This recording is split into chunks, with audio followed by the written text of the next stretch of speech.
Hello everyone, welcome to Sanmarga classes. ಯೂಕ್ಲಿಡ್ನ ರೇಖಾಗಣಿತದ ಪ್ರಸ್ತಾವನೆ ಅಧ್ಯಾಯದ 17ನೇ ಪ್ರಶ್ನೆಯನ್ನ ಗಮನಿಸಿ.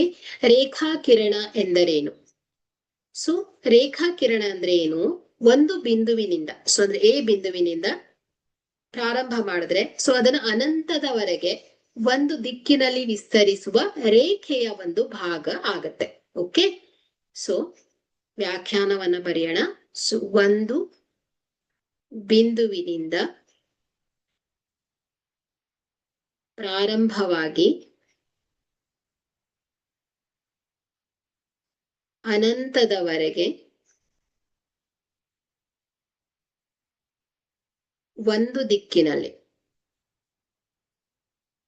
ಒಂದು ದಿಕ್ಕಿನಲ್ಲಿ ವಿಸ್ತರಿಸುವ ರೇಖೆಯ ಒಂದು ಭಾಗ. ಓಕೆ, ಸೊ ಇದನ್ನ ನಾವು ರೇಖಾಕಿರಣ ಅಂತ ಹೇಳ್ತೇವೆ. Okay, thank you.